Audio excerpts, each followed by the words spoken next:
자, 이번 이야기는 시청자 붕어찜님께서 시들무에 발걸음을 해주셨습니다. 붕어찜님 빨리 만나봐야죠. 바로 만날게요. 여보세요? 붕어찜님. 안녕하세요.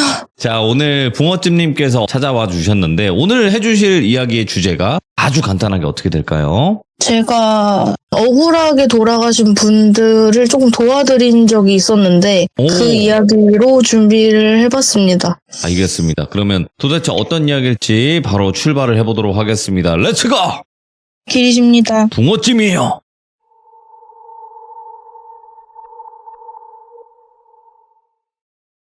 이거는 3, 4년 전쯤에 지금 남편이랑 연애 때 데이트를 하면서 생긴 일이에요. 남편이 근현대사 박물관이나 역사적인 장소 이런 데를 가는데 관심이 많아서 저랑도 그날 데이트 장소를 서대문 형무소를 정해서 가기로 했어요. 당시에 제가 눈이 완벽하게 뜨이기 전이라서 귀신들 중에서도 원한이 진짜 그득그득해서 기운이 강하거나 아니면 그 신처럼 센 존재들만 간간히 보이는 상태였거든요. 차를 타고 서대문 형무소에 도착을 했는데 그 주차장에 차를 대려고 들어갈 때부터 이미 약간 한기를 느껴서 좀 무서워하긴 했어요. 그래도 아무래도 장소가 장소이니만큼 어느 정도 각오는 되어 있었거든요. 그래서 또 한기가 또 너무 심한 건 아니었고 이래서 본격적으로 관람을 하려고 들어갔는데 여기저기 둘러볼 때까지도 뭐 여기서 어떤 일이 있었고 어떤 분들이 여기 수감되셨고 이런 걸 위주로 진짜 교육적인 관람을 하고 있었어요.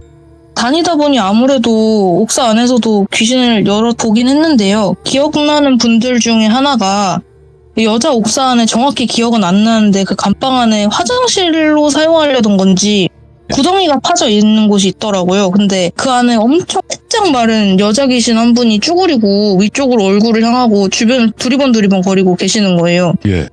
그래서 서대문 형무소 박물관에는 당시 수감자들이 착용하던 그 죄수복의 변천사? 이런 게 시간의 지남에 따라서 전시가 되어 있거든요. 근데 그분이 입고 계시던 옷이 전시되어 있는 죄수복 하나랑 동일하게 생기셨더라고요. 근데 색만 이제 좀 누렇게 변색되고 누더기처럼 좀 찢어지고 여기저기 기운 그런 게 있었어요. 그래서 눈이 마주치자마자 약간 놀란 표정을 짓고 쓱 사라지시더라고요. 근데 서대문 형무소가 장소가 장소이니만큼 그 내부를 돌면서 그 여자분처럼 평범하게 수감자로 보이는 귀신들은 정말 세는 게 무의미할 정도로 엄청 많았어요. 그래서 무섭다기보다는 그분들이 왜 돌아가셨는지를 아니까 오히려 독립운동을 하다가 잡혀가신 분들일 거라고 생각을 하고 좀 슬프고 안타깝다는 마음으로 지나갔거든요. 제 기억으로 그 한센병 환자들을 모아놓던 한센병동이 약간 언덕진 곳 위에 있었는데 거기 귀신이 되게 많았어요. 그래서 거기를 차마 용기가 나지가 않아서 들어가 보진 못했는데 거기에는 아예 귀신 무리가 밖으로 무리지어갖고 나와서 저희를 구경을 하고 있더라고요. 근데 그 표정이 되게 일반 귀신들이랑 다르게 좀 근엄하고 진지하고 이러셔서 들어가면 뭔가 말을 걸 것 같다. 네. 근데 아무리 생전에 감사한 일을 하신 분들이라고 해도 대화를 나누기는 좀 무서워서 들어가 보진 않고 넘어갔어요. 그리고 코스를 돌다 보면 그 사형장도 있고 그 옆에 붙어있는 시신을 형무소 바깥으로 운반하던 시고문이라는 곳이 있거든요. 근데 사형장 옆에 지나가다 보면 그 옆에 문이 나 있어서 그 안에 거기를 지나가다 들여다볼 수가 있는데 거기 교수형대가 있어요. 근데 거기에 자꾸 렉 걸린 것처럼 하는 행동을 계속 반복하시는 분이 계시는 거예요. 그러니까 이게 시도를 하고 이렇게 몸이 툭 떨어지려고 하면 다시 그 원래 자리로 가가지고 다시 시도를 하고 장면까지는 안 보이고 계속 시도만 하는 게 렉 걸리는 것처럼 반복이 되고 있는 거예요. 그래가지고 그거를 딱 보고 나 여기 더 이상 못 있겠다. 너무 무서운 거예요. 그래서 한번 1급 보고 진짜 기겁하면서 다시 고개 돌렸고 딱 여기 시공만 보고 여기 나가자. 나 여기 더 이상 못 있겠다. 귀신 보는 주제에 내가 여기 왜 오자 그랬을까 막 이런 생각을 하면서 시공으로 갔거든요. 근데 거기가 시꺼먼 동굴처럼 반대편이 안 보이는 굴처럼 되어 있어요. 저희가 보는 곳 상으로는. 근데 거기서 눈 여러 개가 반짝이는 거예요. 순간적으로. 그래서 내가 뭐야 잘못 봤어. 여기 사람 들어가도 돼? 거기 앞에 이제 줄도 쳐 있고 그러거든요. 못 들어가게끔. 근데 차마 돌아가서 확인은 못 하겠고 그래서 중간에서 그냥 덜덜 떨고만 있었어요. 남자친구가 내가 대신 가서 확인을 해줄게 이러더니 표정이 엄청 굳어져가지고 그냥 다음 장소 보지 말고 우리 여기 나가야 될 것 같다 빨리 이런 식으로 되게 경직돼서 말을 하는 거예요. 남자친구랑 둘이 거의 뛰다시피 차로 도망갔어요. 그리고 그 장소를 나와서 후에 밥도 먹고 집에 돌아가기 전까지 계속 몸 상태가 안 좋았거든요. 그러니까 형무소에서 느꼈던 한기가 계속 같이 옆에 느껴지는 느낌? 그래서 집에 오고서는 집에 재물님이 계시니까 좀 안심이 되긴 하는데도 뭐가 딱 정확히 보이는 건 아닌데 뭐가 있는 것 같아서 돌아보면 휙 지나가고 뭐가 있는 것 같아서 돌아보면 휙 지나가고 이런 게 반복이 되니까 약간 겁이 나서 남자친구랑 전화를 하면서 밤에 불을 끄고 누워있었거든요. 근데 제가 살던 집에 남자가 없었어요. 그 당시에는 남자친구 같이 살 때가 아니어서. 근데 갑자기 남자 땀 냄새 같은 게 코에 확 나는 거예요. 근데 누가 제 머리맡에 있는 인기척이 나더라고요. 그래서 위를 이렇게 올려다 봤는데 웬 되게 잘생기고 피부가 하얀 남자가 저랑 남자친구가 통화 중인 화면이 떠있는 휴대폰을 막 신기하다 이런 표정으로 들여다보고 있는 거예요. 근데 옷이 그 가쿠란이라고 하나요? 옛날 중학교, 고등학교 교복? 약간 제복 같은 스타일에. 그래서 제가 쳐다보니까 오히려 본인이 놀래가지고 저랑 눈이 마주친 걸 당황하더니 막 너 내가 보여? 너 나 왜 보지? 너 뭐야? 막 이러면서 집안에서 우다닥 뛰어다니는 거예요. 근데 좀 어이가 없고 웃겼어요. 그리고 그 말투가 좀 애기 같고 귀여워서 이게 뭔가 해코지를 하는 귀신은 아닌 것 같은데 내가 오늘 간 장소에서 붙어서 왔나 보다 뭐 이런 생각을 했죠. 그리고 그 기운 자체가 차갑게 느껴지는 건 그분들이 이성을 부여잡고 계신 분들이라고 해도 한이 깊으면 그렇게 느껴질 때가 있거든요. 그래서 뭐 재물님도 계시고 근데 재물님께서 반응을 안 하시는 거면 해로운 건 아닌가 보다 생각하고 그냥 넘어갔어요. 그리고 다음 날에 그 학생 귀신이 제가 일어나고부터 눈 뜨고부터 계속 옆에서 붙어갖고 이거 뭐야 저거 뭐야 나 이거 먹어도 돼? 저거 먹어도 돼? 막 이러면서 기장이 구는 거예요. 그 와중에 남자친구한테 전화가 왔어요. 그래서 이때다 싶어서 오빠 어제 서대문 형무소에서 이게 귀신 하나가 나한테 붙어서 우리 집으로 온 것 같은데 나쁜 짓 하는 건 아니고 옆에서 계속 내 음식 뺏어 먹고 여기서 불쑥 뛰어다니고 저기서 불쑥 튀어나오고 막 이런 식으로 귀찮게 한다. 애마냥 쫑알쫑알 옆에 같이 다니면서 그래서 다시 가서 떼놓고 와야 될 것 같다. 거기 무섭지만 다시 갔다 와야 될 것 같다. 근데 뭐 갔다고 해서 떼어낼 방법이 딱히 있는 건 아니고 그냥 가면은 왠지 갔다 오면 해결이 될 것 같다는 생각을 했어요. 그냥 안일하게. 예. 그래서 남자친구가 얘기를 듣고 좀 진지하게 저한테 얘기를 해주더라고요. 어차피 나 거기 다시 갔다 와야 될 것 같다고. 내가 일하다가 꿈을 꿨다. 이러고 얘기를 해주는 거예요. 당시에 남자친구가 귀신을 보던 상태는 아니었거든요. 근데 거기 터 자체가 워낙 좀 피가 많이 묻은 땅이잖아요. 그래서 사람 자체의 기운도 눌리고 또 거기 계신 분들은 한이 워낙 깊고 오래되신 분들이어서 남자친구도 보게 된 것 같아요. 남자친구가 시구문에 계시던 분들을 봤대요. 근데 남자친구는 제가 본 것만큼 인원수를 다 본 건 아니고 저도 몇 명인지 정확히 모르겠는데 2명보단 많이 봤거든요. 근데 남자친구는 2명을 봤대요. 그래서 저한테 그 자리에서 봤다는 걸 티내면 뭔가 해코지를 할 수도 있고 그래서 그 자리에서는 말도 안 해주고 이유도 말 안 해주고 그냥 무섭고 당황스러워서 자리를 피한 거예요. 그래서 남자친구가 그 당시에 주방 일을 하고 있었거든요. 근데 거기가 불 앞에서 일도 하고 칼도 있고 이러니까 위험하고 또 계속 서 있어야 돼서 잠이 올 수가 없는 환경이잖아요. 그런데 그날은 이상하게 불 앞에 있는데도 계속 잠이 쏟아지더래요. 그래서 위험할 정도로 심해서 아 이거 내가 어제 갔던 장소 때문에 몸이 좀 축나서 내가 이런가 보다 하고 같이 일하는 사람들에게 양해를 구해서 10분 정도 되게 불편하게 누워서 잠에 드는 걸 허락을 받았대요. 근데 주변 사람들이 깨워도 안 일어나고 흔들고 그랬는데도 미동도 없이 이렇게 30분을 잤다는 거예요. 근데 꿈에 4명의 남자가 나왔는데 그분들 인상착의를 말씀을 해드리자면 나이를 가늠하기가 어렵게 생긴 좀 수염을 기른 할아버지 형상을 하신 분 하나랑 중년 아저씨 2분에 머리가 좀 벗겨진 30대 후반 남자분이었대요. 그래서 4분 다 죄수복 같긴 한데 아까 변천사 말씀드렸잖아요. 거기에 전시돼 있지 않은 특이한 도포 같은 모습의 파란색 옷을 입고 계신 분들이었대요. 4분 다. 그래서 시구문에서 남자친구도 이제 어둠 속에서 반짝거리는 눈 4개를 본 게 다잖아요. 2명이니까. 근데 딱 보는 순간 아 저분들이 그 눈들의 주인이구나를 알 수가 있었대요. 그래서 그분들이 말씀하시기로는 배가 너무 고프고 목이 너무 마르다. 우리가 신도 아니고 이렇게 누군가의 꿈에 나타나는 것만 해도 우리의 기운을 엄청 소모하는 거다. 그만큼 우린 너와 그 같이 온 여자에게 모든 걸 다 걸었다.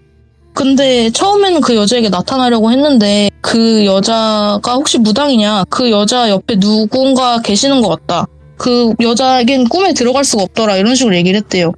그래서 남자친구가 그건 아니고 재물님이 집에 계시긴 합니다 하고 말씀을 해드렸더니 뭐 일단 무당이 아니면 상관없고 상을 좀 차려와라. 목이 너무 마르고 배가 너무 고프다. 근데 인원이 우리 말고도 많으니까 할 수 있는 한에서 최대한 많이 차려와라. 이런 식으로 명령 어조를 하셨대요.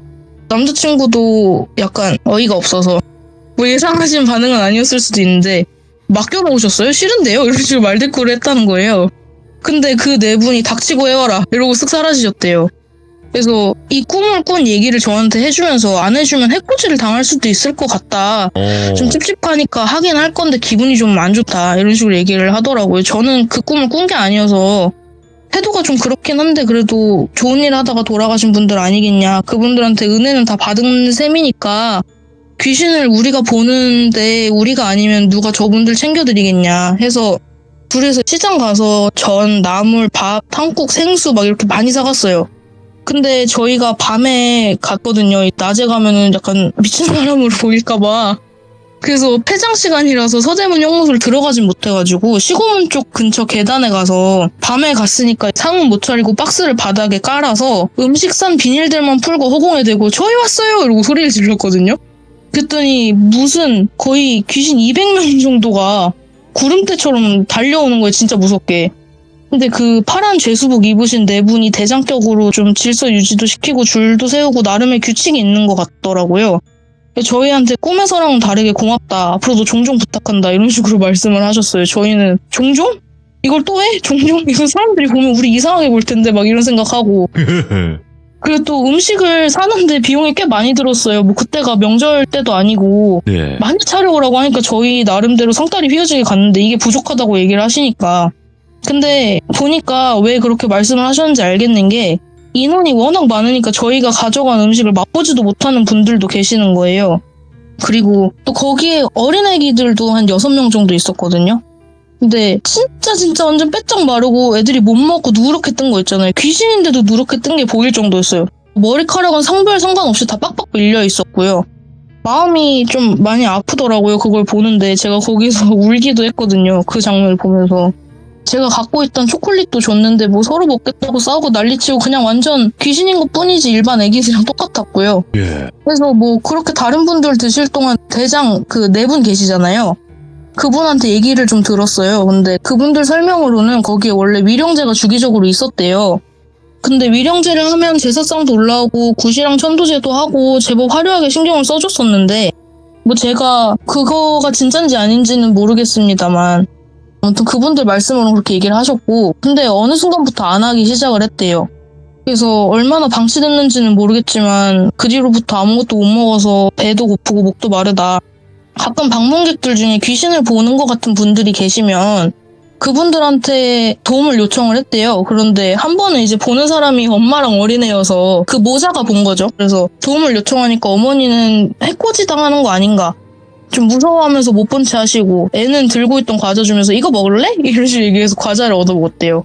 근데 그거 말고는 아무것도 못 드셨다고 하더라고요. 그 뒤에도 여러 명한테 도움을 요청을 했는데 대다수가 겁먹고 못 본 척하거나 눈 맞추면 도망가고 근데 뭐 그분들 행색이 그럴만하긴 했고 또 지나가신 분들 나름의 이유도 있겠지만은 막상 이거를 아는 체 하시는 분들이 없었다는 게 조금 씁쓸하기도 했고요. 아무튼 예. 제가 유독 겁이 없어서 여기저기 껴들었다가 시들모에 여기 나올 만큼 다양한 사연이 생기는 걸 수도 있겠죠? 아무튼 그래서 종종 애기들이 좋아할 만한 과자랑 초콜릿이랑 그 요구하신 제사 음식들 챙겨가서 그 뒤에도 밥상을 올렸어요. 맡겨놓은 건 아니지만 예. 그러면서 들었던 얘기가 있는데요. 네네. 저 교복 입은 귀신이 따라왔었다고 했잖아요, 저한테. 근데 그분이 그 중고등학교 교복을 입고 있긴 했는데 거기 계시던 분들 말씀으로는 대학생 신분으로 독립운동을 하다가 잡혀오신 분이래요, 그분이.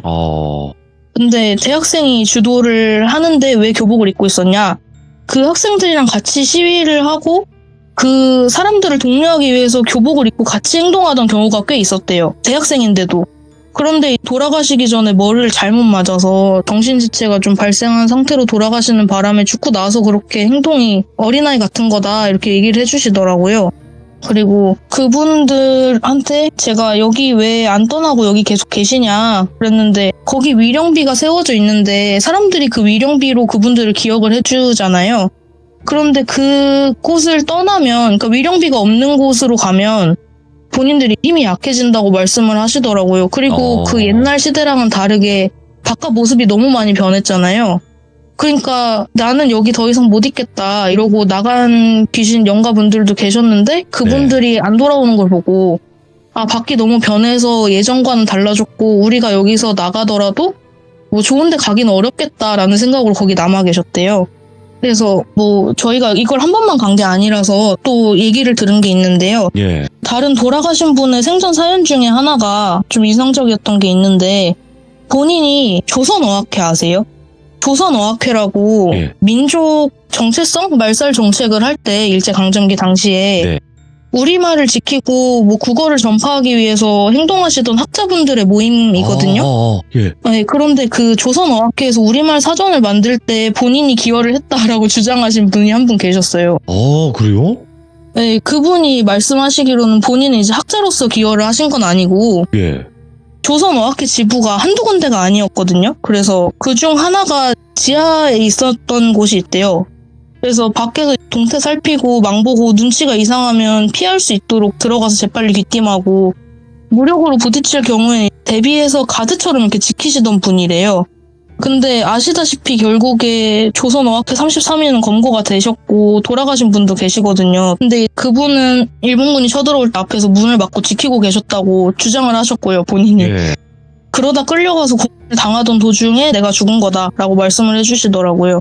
실제로 제가 봤을 때도 그 200명 중 과반수 이상이 좀 몰골이 심각했어요. 고문을 당한 그 흔적이 남아있다라고.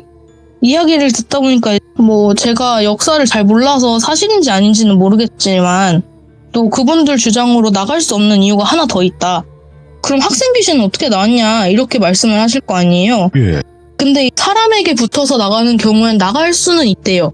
근데 그 이유가 원래는 본인이 나가고 싶으면 나갈 수 있어야 되는 게 정상인데 이거는 검증이 안 된 거고 제가 그분들께 들은 것만이라서 뭐 어떻게 사실 확인할 수는 없지만 일본군이 서대문 형무소를 사용을 하다가 중간에 사용 쪽을 보수공사를 했대요.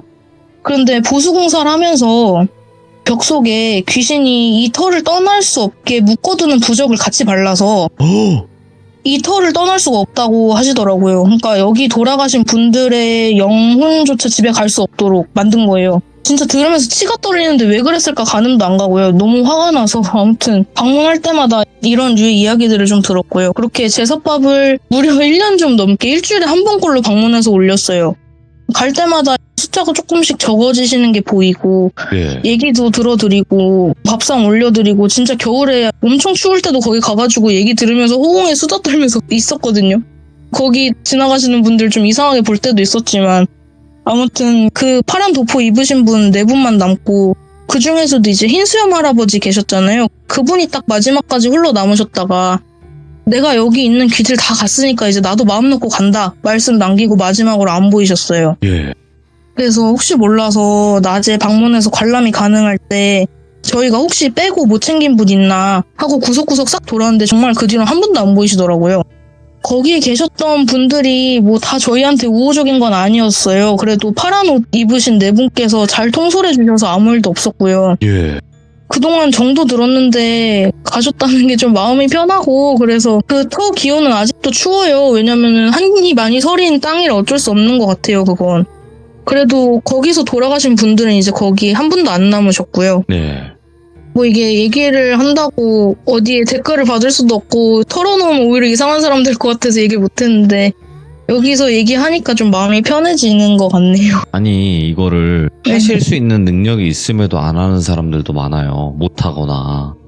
그분들이 말씀하신 것 중에 무당도 계셨대요. 근데 무시하고 지나갔대요. 알면서? 네, 그러니까 딱 봐도 눈 맞췄고 기력 써가면서 꿈에도 나타나셨는데도 불구하고 어떤 액션은 없었다고 하더라고요. 그러니까 이게 쉬운 게 아니라는 걸 말씀을 드리는 거예요. 그쵸. 이게 뭐 그분들의 사정도 있고 해서 질책을 한다기보다는 이해를 하려고 노력은 하는데 그래도 조금 마음이 불편하더라고요. 이게 지금 서대문 형무소 자체가 정말 우리에게는 안타까운 그런 역사가 있는 그런 곳이잖아요. 거기가. 그렇죠. 안타깝게 그렇게 나라를 지키다 가신 분들이 많이 계셨을 거라고 생각을 하는데 거기서 붕어집님께서 그나마 조금이나마 도움을 드릴 수 있는 방법을 생각을 해내셨고 그렇게 해서 도움을 주셔서 결국엔 그렇게 된 것 자체가 너무 안타까우면서 또 제가 또 감사하네요, 봉어집님께. 네, 정말입니다. 이게 누가 역사나 이런 데서 공부하고 가르침 받고 그렇게만 했지 지금 현대사회에서 그런 사람들이 몇이나 되겠습니까? 그렇죠. 많지 않은 것 같아요. 맞아요. 제가 혹시나 이 사연을 거짓말이라고 생각하실까봐 말씀을 드리는 거지만 이게 제가 그 서대문 영무소라는 곳이 사람도 많이 가고 귀신을 보시는 분들도 사람들 사이에 많이 계시잖아요. 그렇죠. 네. 그러니까 이거는 절대 제가 거짓말을 할 수가 없는 부분이에요. 진짜 만약에 영안이 트이신 분이 계시잖아요. 거기 가서 보시면 정말 한 분도 안 남으셨을 거예요. 자신 있게 말할 수 있어요. 그래서 제가 말씀드리는 사연들은 진짜 다 제가 겪은 거고 거짓이 없습니다. 근데 그렇게 말씀하시잖아요. 그러면 저 영안인데 가서 갔는데 있는데요? 이럴 수도 있어요. 이러면 확인을도 못하니까. 예, 근데 저는 그러니까 굳이 붕어찜님이 그렇게 말하실 이유가 없어요, 사실상. 예, 그렇죠. 오늘 이야기도 너무너무 잘 전달을 해주셨고 저희 또한 다시 한번 그냥 각박한 사회 속에서 잊고 살았던 제 자신도 포함해서 다시 한번 또 되돌아보게 됩니다. 예, 아이고 너무너무 감사드리고 앞으로 또 다른 여러 가지 사연으로 찾아와 주시기 바라겠습니다. 너무 감사합니다, 붕어찜님. 네, 감사합니다. 네, 고맙습니다. 대단하신 분이에요. 이게 그냥 귀신을 보고 느끼고 하는 거에서 끝날 수도 있는데 그럴 수도 있었는데 이렇게까지 마무리까지도 끝까지 확실하게 매짐을 해주시는 붕어찌님의 이야기였고 글쎄요. 누군가는 믿고 누군가는 믿지 않을 겁니다. 아마도. 근데 그건 여러분들의 자유예요. 하지만 그것을 비난하지만은 않으시기만 바랄 뿐이고요. 여러분들. 그리고 다시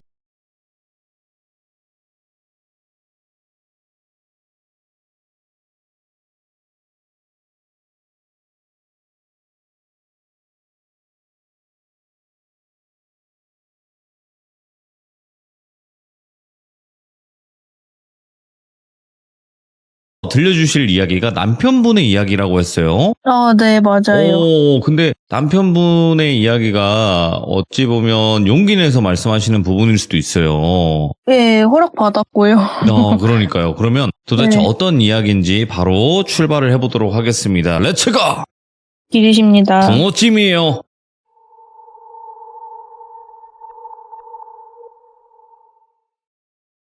이거는 제가 남편이랑 데이트할 당시에 있었던 일인데 이게 뭔가 딱 해결이 된 내용은 아니에요. 결말이 확실하진 않은데 얘기를 해보자면 남편도 영안이 뜨여 있다고 말씀을 예전에 드린 적은 있는데 제가 어떻게 영안이 뜨였는지 이런 얘기는 했어도 남편은 어떻게 뜨이게 됐는지는 말씀을 드린 적이 없던 것 같아서 오늘 이야기는 남편의 영안이 약간 강제로 뜨이게 된 사건에 대해서 말씀을 드리려고 해요. 그 사건이 일어난 날에 남편이랑 일이 끝나고 저녁에 만나서 1박 2일짜리 데이트를 하고 다음날 일을 가고 이러려고 피곤하긴 해도 남편이랑 통화를 하면서 약속 장소로 걸어가고 있었어요. 근데 여기가 이야기에 나오는 학교가 여전히 운영이 되고 있는 곳이어서 피해가 갈까봐 위치를 정확히 말씀드릴 수가 없고 그냥 돌비 고등학교라고 얘기를 할게요. 그럼 남편이 약속 장소로 오는 길에 그 고등학교를 지났어야 돼요. 돌비 고등학교를. 그래서 제가 전화를 하고 어디쯤 와? 이러고 제가 물어보니까 남편이 이제 저기 돌비 고등학교 보여? 이렇게 얘기를 하더라고요. 근데 그러다가 학교 정면 방향으로 조금 끼고 다시 걸어왔어야 됐어요. 그런데 남편이 갑자기 엄청 놀란 목소리로 저기 옥상에 사람 떨어진다 막 이런 얘기를 하는 거예요. 제가 미친 거 아니야? 경찰 신고해야지 막 이러는데 남편이 전화기 너머로 말이 없어지더라고. 그러다가 이제 몇 초 있다가 약간 하는 소리가 들리고 갑자기 탁탁탁 이러면서 뜀박질하는 소리 있잖아요. 그게 들리더라고요. 그래서 저는 그게 남편이 사람 떨어진 거 보고 구하러 가려고 뜀박질하는 소리인 줄 알고 하는 소리는 떨어졌네 뭐 이런 약간 충격받은 소리? 이런 건 줄 알고 그쪽으로 가면 트라우마가 생길까봐 가까이 가지 말고 구급대를 부르라고 소리를 질렀거든요. 근데 대답이 없는 거예요. 그래서 같은 얘기를 계속 여러 번 소리 질렀어요. 내 말 들려? 거기 가까이 가지 마. 막 봐봤자 좋을 거 없어. 그 높이에서 떨어져서 사람 못 살아. 했는데 가까이 가지 말라고 얘기를 하는데 갑자기 남편이 전화기 너머로 약간 목소리는 남편이 맞긴 한데 조금 더 두껍고 말투가 남편이 아닌 거예요. 그리고 이게 뛰다 보면은 몸도 약간 충격 때문에 발을 디딜 때 땅에 약간 헉헉거리는 숨소리가 나잖아요. 충격 맞죠? 때문에. 예. 근데 그 템포로 저한테 욕을 하면서 아 닥쳐 씨땡아 시끄러워 죽겠네 막 이런 식으로 얘기를 하는 거예요. 예. 그래서 남편이 절대 저한테 욕을 하는 사람도 아니고 평소에도 욕을 쓰는 걸 본 적이 없는데 그래서 제가 당황해서 뭐라고? 지금 뭐라 그랬어? 막 이러고 있는데 남편이 그에 대답을 안 하고 계속 중얼중얼거리기만 하는 거예요. 근데 그게 좀 찻소리에 사람도 많이 다니고 이런 곳이라서 잡음 때문에 잘 안 들리고 그래가지고 그걸 알아듣는데 시간이 좀 걸렸거든요. 근데 그게 이제 뭐라고 하고 있었던 거냐면 뭐 억울해, 뭐 죽일 거야, 뭐 이런 얘기를 하고 있는 거예요. 계속 반복해서. 그래서 그걸 듣고 남편이 뭔가 홀리든가 아무튼 뭔가 일이 벌어져서 지금 상황이 긴박하구나 하고 인지를 하긴 했는데 남편이 이미 뛰기 시작하고 나서 제가 뭐라고 중얼거리는지 알아듣느라 처음 전화할 때 학교 앞이었다는 건 아는데 지금 시간이 좀 지나서 현재 어딘지를 모르잖아요. 그래서 어떻게 손을 쓸 방법이 없는 거예요. 지금 어디냐고 필사적으로 제가 물어봤는데 대답해주지도 않고 그럴 리도 없고 전화기 너머에서는 막 차가 끼익 막 이러면서 서는 소리도 들리고 막 이런 클락션 소리도 들리고 이러는 거예요. 그래서 걱정이 돼서 일단 학교가 있는 방향으로 뛰었는데 남편 이미 그 자리 없고 보이지도 않고 해서 당황하고 있는데 갑자기 전화가 또 끊기더라고요. 그래서 걱정되고 저도 거의 그때 패닉이 와서 이거를 경찰이나 119에 신고를 해야겠다고 생각은 했는데 이걸 뭐라고 신고해야 되는지를 감이 안 오는 거예요. 이거 뭐 어떻게 얘기를 할 거예요. 그래서 뭐에 홀려가지고 일이 벌어진다면 남들이 보기에는 남자친구가 안 좋은 선택을 하려는 시도를 한 것처럼 보일 수 있겠다 이런 생각이 들더라고요. 그래서 사실은 아니긴 한데 그래도 급해서 경찰에 남자친구가 우울증이 있었는데 극단적 선택을 암시하는 말을 하고 전화 끊겼다. 그리고 마지막 그 위치는 돌비고등학교 앞이었다. 뭐 이런 식으로 신고를 했어요. 경찰관님은 알겠다. 지금 출동하겠다. 이러고 알려주시고 찾으면 다시 연락 주겠다. 이렇게 얘기를 하셨거든요. 그래서 신고하고 한 15분쯤 정도 지나서 찾았다고. 근데 여기 위치가 어디고 신고자분 이쪽으로 오시면 된다. 이러고 알려주시는 거예요. 만약에 멀면 우리가 데리러 가겠다 했는데 거기가 걸어서 한 30분쯤 걸리는 거리였거든요. 그래서 저는 빨리 가려고 가까운 거리긴 해도 택시를 타고 갔고 근데 갔는데 거기 다른 중년 남성분 한 분이랑 남자친구랑 경찰관 분들이 계시더라고요. 그러니까 거기가 약간 어떻게 생긴 곳이냐면 실제로 위치가 청계천은 아니에요. 그냥 예시일 뿐인데 청계천에 다산교라고 다리 있는 거 아세요? 약간 작은 다리인데 거기가 방바닥이랑 높이가 거기보다 차이가 더 많이 나고 물살도 거의 없고 강물이 거의 없어서 밑에 바닥이 다 뾰족뾰족한 돌받친 곳인 거예요. 그러니까 위험해서 거기가 다리 난간도 좀 높게 만들어놨고 그 난간에 바로 접근해서 넘어가지 못하게 앞에 덤불 같은 게 좀 화단에 높이 심어져 있었거든요. 근데 이 남자친구는 거기서 제가 표정을 보니까 이게 무슨 일인지도 모르겠고 눈치 보고 있고 그리고 경찰관 분들께서 말씀하시기로는 남자친구가 약간 안 좋은 선택을 하려고 하는 것 같은 행동을 봤고 남성분께서 그거를 보시고 놀래서 말려주셨다고 하더라고요.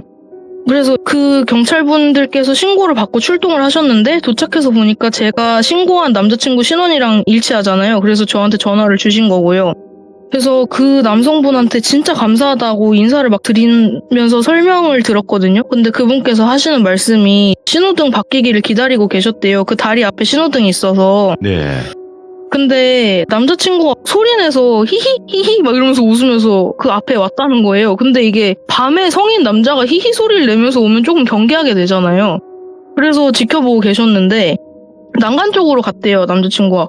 근데 덤불이 막고 있으니까 뭐 이렇게 손으로 헤치면서 시땡시땡 이러면서 욕을 하면서 덤불을 막 헤치면서 난간 쪽으로 가길래 밤이라 어두운데 저길 왜 가나 하면서 보고 계시는데 남자친구가 웃으면서 난간에 한쪽 다리를 걸치고 약간 그 말 타듯이 기우뚱기우뚱 장난을 치고 있더래요. 그거 보고 시급해서 달려가서 말리시고 그러는 과정에 덤불에 긁히시고 남자친구랑 약간의 몸싸움도 있고 이랬는데 정신 차려 임마 뭐 이러시면서 뺨을 딱 때리는데 그러자마자 딱 얌전해졌다고 하시더라고요. 그래서 젊은 사람 왜 그러냐, 뭐 살 날이 많은데 안 좋은 일 있어도 뭐 아내도 있고 부모님 생각도 해서 이겨내야 되는 거 아니냐, 힘들면 병원을 가봐라, 뭐 이런 식으로 되게 걱정하시면서 얘기를 해주셨고, 일단 저희는 있었던 일을 사실대로 말씀을 드릴 수는 없으니까 고개 숙여서 감사하다고 말씀드리고 이제 얘기를 나눴거든요, 무슨 일이 있었는지. 근데 남자친구가 제가 어디냐고 물어봤을 때 학교 쪽으로 고개를 딱 돌리고 옥상에 있던 사람이랑 눈이 마주친 것까진 기억이 난대요. 근데 그 후에 사람 떨어진다 그렇게 얘기한 것도 기억이 안 나고, 본인이 그 다리까지 간 것도 기억이 전혀 안 난대요. 근데 이게 걸어서 30분 거리라고 말씀을 드렸잖아요. 근데 제가 통화 중에 이상함을 감지하고 신고를 하고 그로부터 15분쯤 후에 찾았다고 전화를 주신 거면 이게 20분도 안 걸린 거잖아요. 근데 그 와중에 덤불을 해치고 난간을 걸터앉고 중년 남성분이랑 몸싸움하고 그분이 신고를 했고, 그리고 경찰이 그곳에 도착을 해서 신원 확인을 하고 저한테 전화까지 주신 거면 그 과정 중에 소요되는 시간이 있는 거잖아요. 그럼 그 30분 거리를 아무리 길어도 10분 만에 주파해서 간 거예요, 시간상. 그래서 남자친구는 당연하게도 기억이 안 나는 사이에 본인이 죽을 뻔했잖아요. 본인 자의도 아니었고, 그래서 진짜 무서워했고 일도 쉬라고 권유를 했고 그렇게 하겠다고 했고요. 그래서 당분간 일을 쉬었는데, 이게 한번 타겟을 정하면 잘 안 놓는 거 아시잖아요. 그래서 이게 뭔가 해결을 하지 않으면 또 당할 수도 있을 것 같은데, 남자친구가 그 당시에 막 귀신을 잘 보던 것도 아닌데 그런 사람을 어떻게 한 거면 이게 얼마나 강력한 무언가일까 이런 생각도 들고, 그래서 뭐 제가 할 수 있는 게 없었어요. 그리고 그 당시에 재물님이 집에 계시길 때긴 한데 그 당시에 재물님께서 출타 중이셨어요. 이게 뭐 늘 계시는 게 아니고 언제 나간다고 말씀도 안 하시고 그냥 어느 날 보면 없고 어느 날 보면 돌아와 계시고, 근데 그거는 기간이 언제가 될지 모르고 이런 식으로 계시거든요. 그래서 도움을 요청할 수도 없고, 그래서 저희가 생각을 한 게 가을이를 남자친구 혼자 사는 집에 데려가서 키우면 조금 도움이 되지 않을까.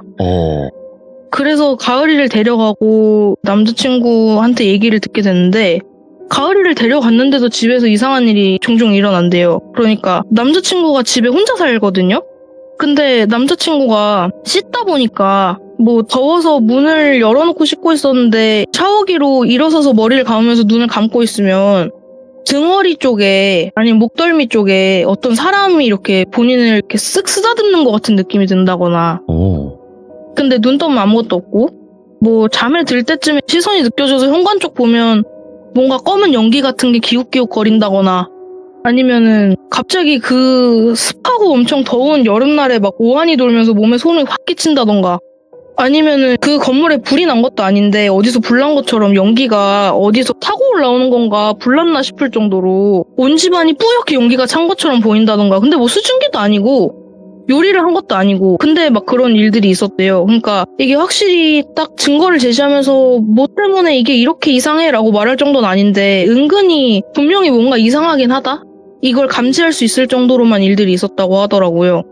근데 저랑 데이트할 때도 딱히 뭐 남자친구한테 느껴지는 것도 없고 보이는 것도 없고 그래서 해줄 수 있는 게 없었고요. 그래서 당분간 그냥 사건이 없이 시간이 지났는데, 남자친구가 씻다가 또 그 등허리를 사람이 훑는 느낌을 느끼고 경기를 한 거예요. 근데 가을이가 물을 고양이들은 원래 싫어하지만 근데 막 물 튀기면 불을 털고 가까이 안 오고 막 도망가고 하악질하고 이러잖아요. 근데 씻고 이제 몸에 막 물 묻어있고 샤워기 틀어져 있고 이런데 갑자기 가을이가 본인 등짝에 발톱 받고 올라와서 하악질을 했다는 거예요.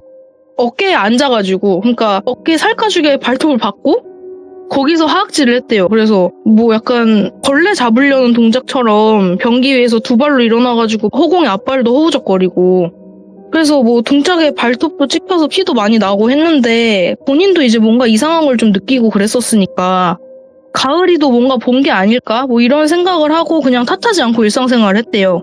좀 많이 다쳤지만. 그래서 일과를 잘 보내고 그날 밤에 딱 가위가 눌린 거예요. 근데 남자친구는 생전 가위를 눌린 적이 없는 사람이거든요.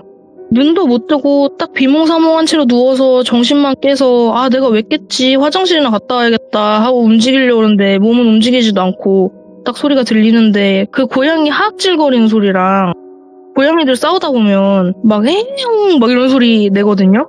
근데 그 소리가 난다는 거예요. 예. 근데 가을이가 본인을 일어나라고 막 물고 핥히고 이러는데 안 일어나지는데 가을이 어떻게 되는 거 아닌가 막 걱정도 되고. 근데 그러다가 하도 안 일어나서 그랬는지 가을이가 그 남자친구의 중요 부위를 세게 깨물어가지고 너무 아파서 막 몸이 확 움찔하면서 일어나졌대요. 그래서 그 일 이후로 일이 없었어요. 그냥 그때 딱 깨니까 거짓말처럼 가을이도 얌전해지고 당연히 무서워서 그날 밤은 잠을 못 잤는데 그 날 이후로 뭐 집에서 나는 이상현상도 없고 조금 허무하죠? 근데 제가 거기를 원래 잘 피해 갔어요. 그 학교 근처에 가는 걸 제가 상당히 꺼렸거든요. 거기가 돌아다니다 보면 생활 반경에서 좀 동선이 자주 겹치는 곳인데 근데 몇 달 전에 차가 너무 막혀서 어쩔 수 없이 그 근처를 지나다가 그 학교를 봤거든요. 근데 남자친구가 묘사한 그 귀신이 아직도 있는 거예요. 그러니까 남자친구 묘사하기로는 남자였고 약간 젊었다? 그러니까 뭐 학생 같았다? 이런 얘기를 하는 거죠. 그러니까 고등학생 같았다. 아니면은 최소 20대 초반? 뭐 이런 식으로 얘기를 했는데 그 귀신이 뭔가 생각을 갖고 이렇게 움직이는 게 아니고 아기를 갖고 이런 것도 없어요. 그냥 렉 걸린 것처럼 옥상에서 지면으로 떨어졌다가 막상 바닥을 보면 뭐가 없고 다시 옥상 쪽에 그냥 나타나서 또 뛰고 다시 옥상에 나타나서 또 뛰고 이런 행동을 그냥 렉 걸린 것처럼 반복을 하고 있는 거예요. 아, 네. 네, 그래서 그쪽을 쳐다보면 뭔가 반응이 있을 줄 알았는데 전혀 개의치도 않고 이쪽을 쳐다보지도 않더라고요. 옆에 남자친구도 있었는데 그래서 뭐 이야기의 결말은 없는데 몇 달 전에 보니까 아직도 그 짓을 하고 있었다. 근데 뭐 이게 약간 저는 무섭다고 느껴진 게 저희가 뭐 폐가를 들어가서 부정할 만한 짓을 한 것도 아니고 그냥 진짜 그쪽으로 고개 돌렸다가 운 나빠서 눈 마주치고 그 다음부터 이렇게 된 거잖아요. 근데 문제는 이게 뭐 인적이 드문 것도 아니에요. 네. 완전 대도시 한 복판 가로등 다 켜져 있고 이런 데서 일어난 일이란 말이에요. 그래서 이게 좀 뭐라고 해야 되나 이상한 사건이었다. 근데 이제 그 뒤로 남자친구가 영안이 확 트여서 그 뒤로 몇 달간 고생을 좀 많이 했죠. 집 밖에도 못 나가고 운전하다가 진짜 못 튀어나오고 사고도 많이 날 정도로. 그치. 갑자기 보게 되면. 그런 일이 있었어요. 아마 이게 계기가 아니었을까 싶어요. 약간 영안이 조금 트이려고 하는데 그거를 확 열어서 약간 포장을 뜯어버린 거 아닐까 이런 생각이 들더라고요. 그리고 그것도 있겠지만 붕어집님이 옆에 계속 계시니까 그것 또한 영향이 있었을 거라고는 생각은 하거든요. 그런 것 같아요. 이게 보는 사람들 옆에 있다 보면 같이 약간 보게 되는 경우도 있다고는 하더라고. 근데 그게 흔하지 않을 것 같은데 그렇게 되더라고요. 그러니까 원래 좀 예민하시고 그런 거에 있으셨던 분인데 좀 더 뭔가 트인 게 아닌가 싶기도 하고 그 사건 때문에도. 네, 약간 이거는 남자친구가 영안 트이고 얼마 안 돼서 저한테 해준 얘기인데 남자친구가 모태 크리스천이거든요. 세례도 받았고 막 이런 사람인데 본인이 너무 보여서 괴로우니까 그 전에는 일에 바쁘고 뭐 생활에 치여가지고 교회를 잘 안 나가다가 교회를 한번 나가게 됐대요. 그 사건 때문에 이제 귀신 안 보고 싶어서 혹시 도움이 될까 하고. 그런데 남자친구가 앞에 앉아가지고 얘기를 듣고 뭐 저는 교회를 안 다녀서 그 시스템을 잘 모르는데 근데 뭐 성가대라고 하셔가지고 노래 부르시는 분들이 계신다고 들었거든요. 있어요. 그런데 그 성가대 중에 귀신이 섞여 있었다는 거예요. 그러니까 원래 교회를 다니시던 분인데 돌아가시고 나서도 아마 성가대에 참여를 하시는 게 아닌가 이렇게 얘기를 하더라고요. 그래서 남자친구가 뭐 교회 다니고 난 다음부터 안 보는데 도움이 된 사람들도 있겠지만 일단 나는 그 성가대에서 귀신이 노래를 부르고 있는 장면을 보고 아 소용없겠구나 싶어서 다시 돌아 나왔대요. 그다음부터 뭐 그냥 받아들이고 살고 있다고 하더라고요. 근데 저는 좀 많은 분들이 착각을 하고 계신 것 같다라는 생각이 드는 게 그러니까 교회에 귀신이 없을 거라고 생각하잖아요.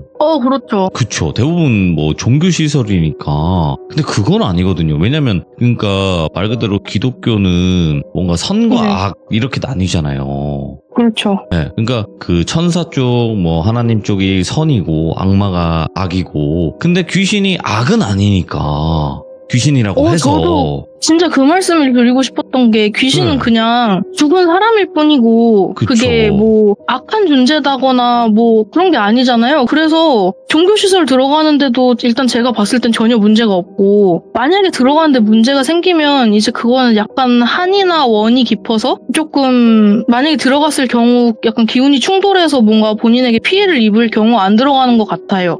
일단 제 추측은 그렇거든요. 근데 그냥 일반 귀신들은 잘 드나드는 것 같더라고요.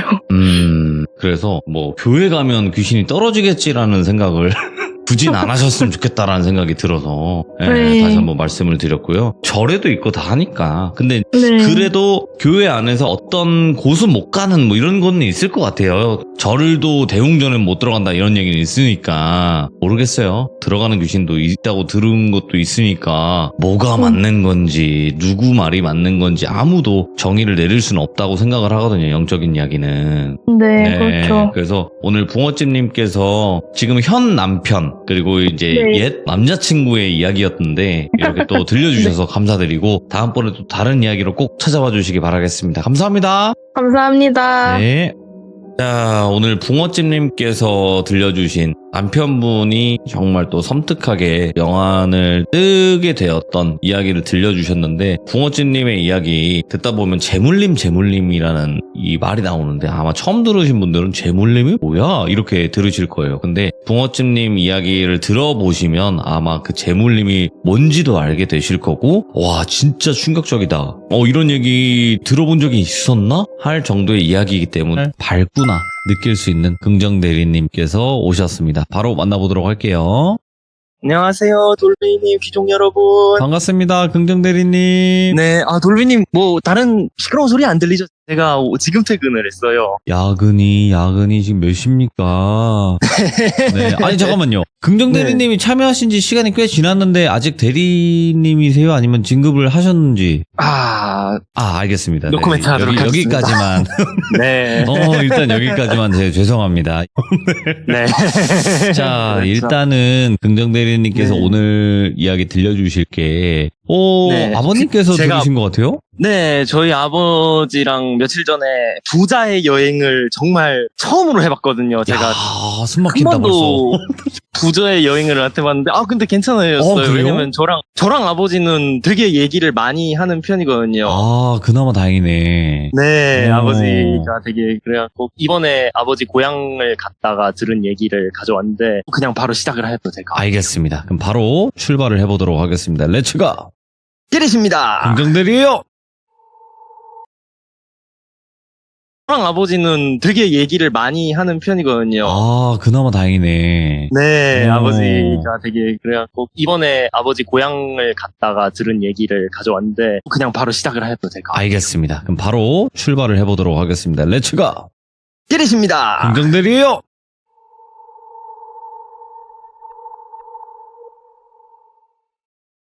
일단 이 이야기는 지금으로부터 50년 전으로 거슬러 올라가도록 하겠습니다. 상당히 오래된 이야기고 저희 아버지가 초등학생 때 있었던 일인데 저희 아버지께서는 초등학교 때 반장을 하셨었대요. 그래서 반장 일을 하면서 어느 날 초등학교 4, 5학년쯤에 학교에 전학생이 한 명이 왔대요. 이 전학생 이름이 철규라는 친구였어요.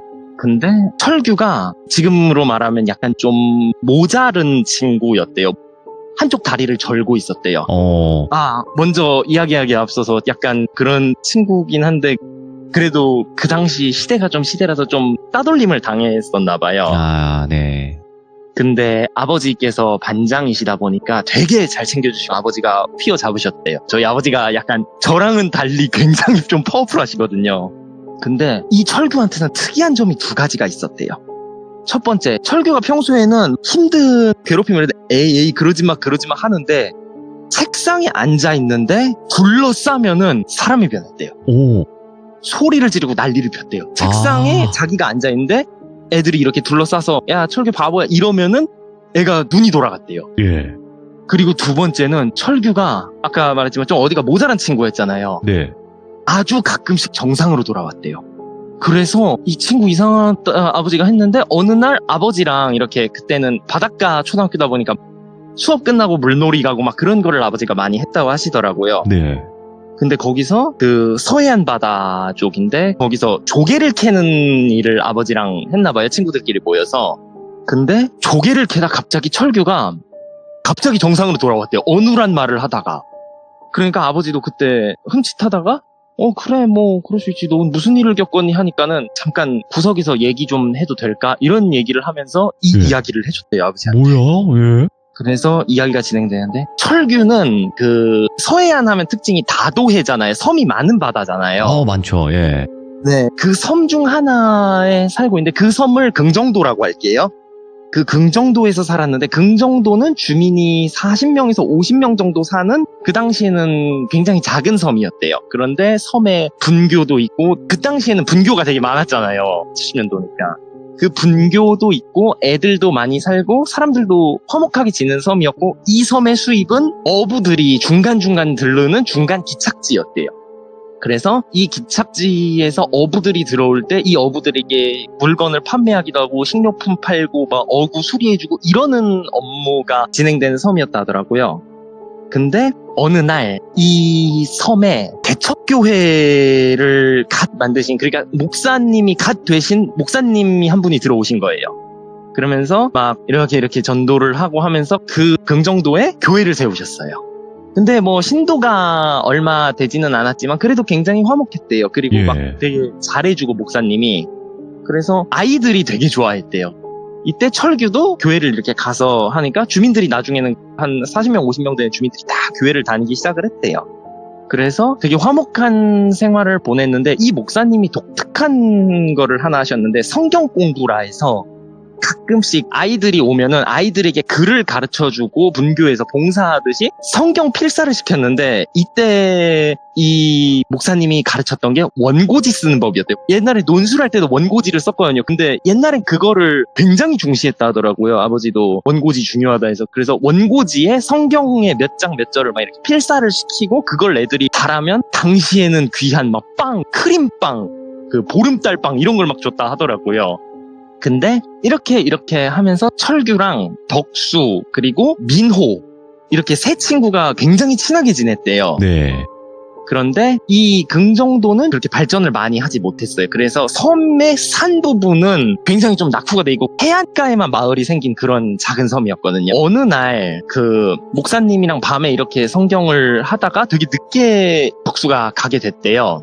그래서 덕수가 이렇게 가는데 갑자기 어디서 막 이렇게 멀리 그 산에서 불빛이 이렇게 났대요. 근데 저게 뭐지? 이러면서 갔는데 어느 정도 가다가 가지 않고 그냥 돌아왔대요. 왜냐면 그때 도깨비불이 유행을 했나 얘기가 많았나 봐요. 그래서 그 산에 도깨비 나온다고 막 해서 소문을 다 낸 거예요. 덕수가 산에 도깨비 나타난다고. 그런데 애들이 초등학생들이 그 당시엔 또 초등학생들이 겁도 없었대요. 아버지 말로는. 그러니까 철규랑 덕수랑 민호가 거기로 간 거예요. 밤에. 그리고 그 셋이 진짜 도깨비 나타나냐고. 그런데 갔는데 도깨비가 안 나타나더래요. 산 중턱까지 올라가는데 그날 밤에. 그러니까 아씨 뭔 도깨비야, 도깨비 없네 하면서 덕수만 남고 민호랑 철규는 내려왔대요. 그리고 다음날 덕수가 학교를 안 나왔대요. 그리고 점심시간쯤 됐을 때 선생님이 갑자기 헐레벌떡 나가고 온 마을 남자분들이 깜짝 놀라서 보건소 좀 가야겠다고 선생님 이러면서 가보니까 덕수가 거품을 물고 기절을 한 채로 산에서 발견이 됐대요. 다행히 큰 타박상이랑 찰과상만 입었지 그렇게 크게 다치진 않았대요. 그래서 무슨 일이냐 하니까는 덕수가 나 도깨비 봤다고. 진짜 도깨비를 봤대요. 그러니까 아이 뭔 도깨비야 도깨비는 이러면서 하는데 도깨비를 봤다고 해서 어떻게 생겼는데 하면서 철규가 물어봤대요. 덕수한테. 그러니까 자기가 산 중턱까지 걸어갔는데 아무것도 안 보이네. 푸시럭 푸시럭 이런 소리가 막 났대요. 그래서 뭐야 라고 하는데 진짜 자기 눈앞에 한 8걸음 앞에 그 산길을 어떤 사람의 형체를 까만색이 툭툭툭 하면서 지나갔대요. 그런데 하나가 지나서 깜짝 놀라서 그 자리에 주저앉았잖아요. 그 뒤에 둘이 더 도망갔대요. 툭툭툭 하면서 지나갔대요. 눈앞에. 그러니까 그 자리에서 하다가 그대로 정신을 잃었대요. 그래갖고 나 진짜 도깨비 봤다고 하니까 야 그래도 운 좋은 줄 알아. 도깨비가 너 얼굴 안 가져가서 다행이야. 이러니까 돌비님 옛날에 그 혹시 몽달 귀신 그 달걀 귀신이라고 얼굴 가져가는 이야기 아시죠? 알죠. 예. 네, 그거를 당했다 안 당했다 막 하는데 근데 도망가다가 오줌 쌌다고 좀 많이 놀려먹긴 했대요 친구들이. 그러면서 주일날 와서 도깨비를 봤다니까 목사님이 아유 막 기도를 하고 도깨비 없다고 저 산에 그러면서 막 이런저런 얘기를 하고 다시 또 성경 필사를 시켰다 하더라고요. 그리고 그 뒤로 목사님이 어느 날 70년 되면은 귀족분들 중에 좀 연세 많으신 귀족분들은 아실 거예요. 새마을 운동이라는 게 있어요. 새 아침이 밝았네 뭐 이런 노래가 있었다고 아버지가 얘기하시더라고요. 근데 이 섬도 긍정도도 그 새마을 운동 막 그런 걸 한다 해서 그 지붕을 다 슬레이트로 바꾸고 새 마을을 알립시다 하면서 우리 동네의 우리 섬 이 긍정도의 모습이랑 사진 찍고 뭐가 있는지 이런 거를 목사님이 다 막 이렇게 가져와서 알리겠다고 신문처럼 이렇게 올리겠다 해서 막 사진을 찍어오라면서 그 당시에 그 귀한 카메라를 4개인가를 주시더래요. 동네 사람들한테. 예. 근데 와 막 사람들 신기하잖아요. 그때 카메라가 엄청 귀했다고 하더라고요. 아버지 말로는. 그래서 그걸로 이렇게 사진을 찍고 하면서 와 여기에 이런 게 있습니다 하고 막 우리 마을엔 이런 게 좋아요 이러면서 하는데 계속해서 도깨비의 그런 모습은 사라지면서 다시 평화로운 마을이 됐는데 어느 날 민호가 도깨비를 진짜로 봤냐고 덕수랑 싸운 거예요. 그러다가 민호가 내가 가서 도깨비를 흔적을 찾아보겠다 하면서 일요일에 교회를 안 가고 산을 올라갔대요. 그리고 민호가 그날 저녁까지 안 돌아오더래요. 그래서 얜 또 어디 갔어? 막 이러면서 사람들이 하고 있는데 밤 8시 반에 민호가 내려오더래요. 근데 온몸이 수풀숲 해집고 막 그러는 상태로 왔는데 애가 신기한 거는 무서움이 없대요. 얼굴에. 미소를 띠고 있대요. 오히려. 그러면서 엄마한테 또 회초리로 엄청나게 맞고 막 아버지한테도 두들겨 맞았고 그 당시는 그게 일상이었으니까 그런데도 민호가 막 잘못했습니다 하면서도 혼나면서도 약간의 좀 행복한 그런 거를 있었다고 하더라고요. 그러면서 다음날 초등학교가 끝나고 갑자기 철규랑 덕수한테 민호가 와서 야 우리 읍내 한번 가보자 이런 말을 하더래요. 그러니까 아니 야 읍내 갈 돈이 어딨어 이러는데 민호가 야 나 도깨비산에서 그땐 그 산을 도깨비산이라 했대요. 그 셋이서 신 봤다라는 얘기를 하는 거예요. 그러니까 야 뭐야 산삼 찾았어? 거기 뭐 산삼 있어? 그러니까 야야 이거 봐 하면서 그 당시에 가방에 책보를 갖고 있었대요. 되게 가난한 집이라서. 그래서 책보를 딱 열어보면서 뭔가를 보여주는데 지푸라기 같은 망태기라고 하잖아요. 흔히 작은 망태기.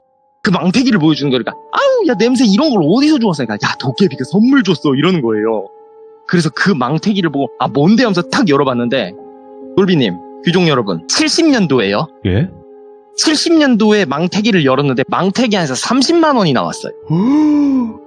그 당시 500원짜리가 지폐였던 시절이었는데 30만 원이 나왔대요. 야, 그거 얼마야 지금으로 따지면? 지금으로 따지면 거의 몇백만 원급의 엄청난 어마어마한 돈이었대요. 이게. 몇 천만 원 막 이런 거 아니야? 예. 네, 그래서 그거를 민호가 갖고 읍내로 가서 부족한 거를 집안에 있는 거랑만 해서 친구들이랑 해서 그 어부 아저씨 타고 가서 막 엄청나게 사왔대요. 그런데 그런 걸 또 돈을 막 쓰면 안 되니까 너 이 돈 어디서 났어 이럴 것 같아서 조금 쏘고 몰래 집에다가 숨겨놨대요. 예. 그런데 이번에 철규가 이상하다고 산에 저렇게 돈이 있으면 안 되는데 돈이 생긴 거잖아요 산에. 예. 그리고 이 사람들이 그렇게 부자가 아니에요. 그 긍정도에 사는 사람들은. 그래서 너무 불안한데 하는데 민호가 며칠 뒤에 행방불명이 됐대요. 그리고 민호가 사흘 나흘 뒤에 해변가에서 죽은 채로 발견이 됐어요. 근데 실족사처럼 그렇게 헛디뎌서 쓰러진 절벽 같은 데 막 오르다가 그러니까 돌면 그거 있잖아요. 어떤 그 귀중품 혹은 그런 거를 얻으면은 또 있을 것 같다가 막 거기 올라가잖아요. 아, 예. 그래서 그걸 타다가 절벽에서 떨어져서 사망했다 이런 얘기 나와서 물론 엄청나게 슬프고 부모님도 막 난리가 난 거죠. 그런데 덕수가 야 근데 민호 부모님 그거 모르시지 않냐 그 돈 얘기해야 되지 않을까. 그러니까 그렇지 민호 거니까 민호가 얻은 거니까 해갖고 민호 부모님이 잠깐 그 민호 고향 거기로 무트로 보냈을 때 민호네 집을 이런 짓 하면 안 되는데 그리고 그때는 보안도 막 이렇게 번호키 있던 게 아니라 열쇠도 그렇게 좋지가 않았대요. 그 시대는 몰래 들어가서 민호 방을 싹 뒤졌대요. 민호가 둘만한 곳을. 그런데 망태기가 없더래요. 이때부터 이 섬에 무슨 이상한 일이 생기고 있다 약간 이런 생각이 막 드는 거래요 철규가. 그리고 그때부터 철규가 계속 그 산을 이렇게 봤는데 예. 산은 특이하게 이상한 게 없었대요. 그리고 맨날 성경 공부하면서 이렇게 원고지에다 성경 필사하고 그런데 그 민호가 세상을 떠났을 때 목사님이랑 그런 분들도 막 기도를 되게 해주시고 되게 슬퍼하셨거든요.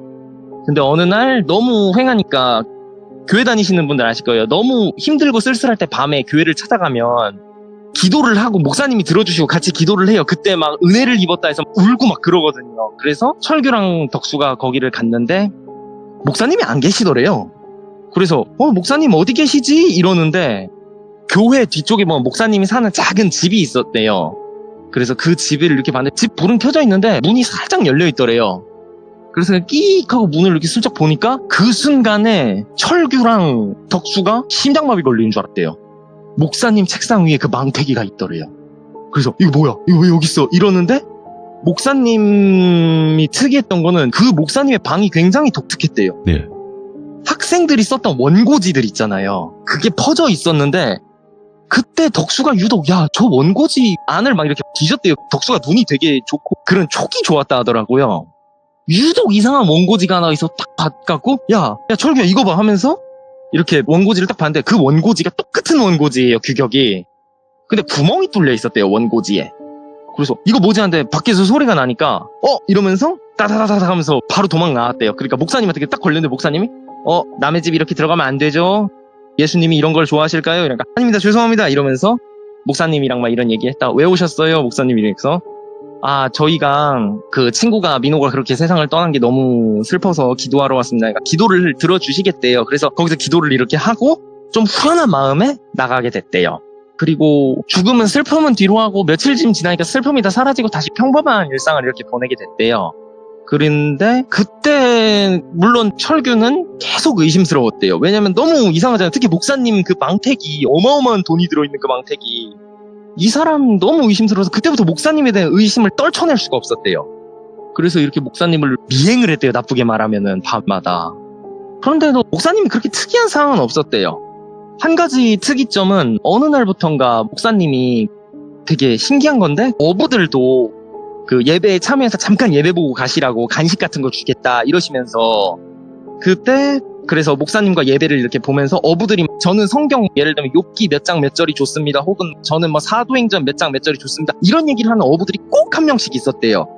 그래서 목사님이 좋은 말씀 드셨고 정말 좋은 성경 글귀입니다. 그러면서 학생들 성경 공부할 때 그거를 오늘 공부를 해야겠군요 하면서 그 성경 몇 장 몇 절에 대한 얘기, 창세기 몇 장 몇 절 이 얘기를 하면서 꼭 필사를 시켰대요. 원고지에. 네. 그래서 그렇게 원고지를 시키는데 이때 덕수가 어느 날 예배를 보다 철규한테 그 말을 했대요. 잠깐 밖에 나가서 얘기 좀 하자고. 한번 그리고 그런 무서운 경험을 하니까 계속 의심이 들잖아요. 목사님에 대한. 근데 철규가 덕수에게 들었던 말 중에 제일 놀란 말이 그거였대요. 뭐냐면 야, 목사님 어디서 저렇게 돈이 많이 나오는 걸까? 왜냐면은 예배를 간 사람마다 맨날 크림빵 주는데 그 크림빵이 엄청 비쌌대요. 진짜. 예. 귀한 요리인데 빵을 그렇게 주고 어부들한테도 그렇게 막 하고 그리고 가장 문제야 카메라.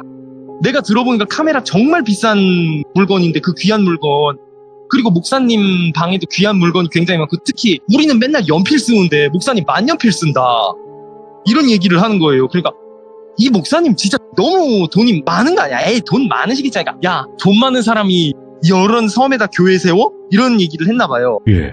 그래서 너무 막 의심이 계속 가는데 철규가 그 말을 하더라고요. 어느 날 마을에 경찰들이 왔대요. 네. 근데 철규가 그때 처음으로 봤는데 군인들이랑 경찰이 같이 왔대요. 근데 70년대에 그런 일이 흔했나 봐요. 수색하는 그런 게 바다에서.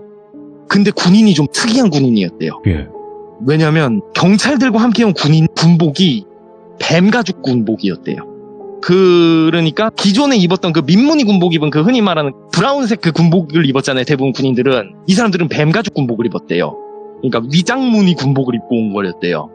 그러면서 마을을 막 돌아다니면서 목사님이랑도 이런저런 얘기를 하고 의심스럽게 이렇게 마을을 지켜보고 그냥 돌아갔대요. 그러니까 마을에서 마을 이장님이 무슨 일이 났다 막 여기 지금 이게 뭐냐 저 무서운 사람들이 여길 왜 왔냐라고 하는데 그때 그 사람들이 어떤 사람인지 철규는 그때 잘 몰랐대요. 예. 근데 그날 밤에 이장님이랑 목사님이 막 싸운 거예요. 엄청 싸웠대요 목사님이랑. 그러다가 목사님이 방 안에 들어가고 찾아오지 말라고 내일 교회이고 뭐고 다 때려칠 거라고 이 마을 왜 나를 의심하냐 내가 얼마나 이렇게 했냐 이러면서 이장님이랑 싸웠다 하더라고요.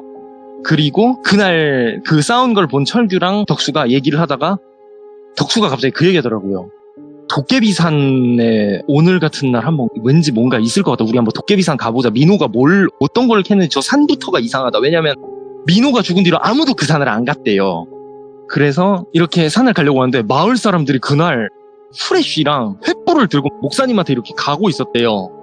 그러니까 뭐예요? 그러니까 저 목사가 이상한 사람이라고 저 사이비라고 제가 온 거부터 이상한 일이 계속 벌어졌다 이러면서 그러면서 목사님한테 이렇게 막 사람들이 갔나 봐요. 그래서 목사님 나와보세요 이러는데 방에 불은 켜져 있는데 문이 잠겨 있더래요. 목사님 나와보세요 라고 하는데 갑자기 이장님이 조용하더니만 잠깐만 이러면서 귀를 이렇게 대니까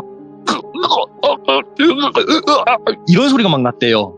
그래서 뭐야 문 열어 하면서 사람들이 망치로 문을 쪼개서 탁 들어갔거든요. 목사님이 거품을 물고 쓰러져서 죽어가고 있었대요.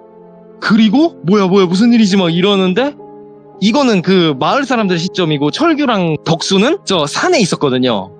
그때 철규랑 덕수가 도깨비를 봤대요. 예. 까만색의 그 도깨비가 산을 타다다닥 올라갔는데 도깨비다 하면서 그 덕수가 막 소리를 쳤대요. 마을에 막 난리가 난 거예요. 근데 이 도깨비가 덕수랑 철규를 딱 보자마자 보지도 않고 그냥 슬쩍 보자마자 바로 달려가서 바다로 뛰어들었대요. 뭐야?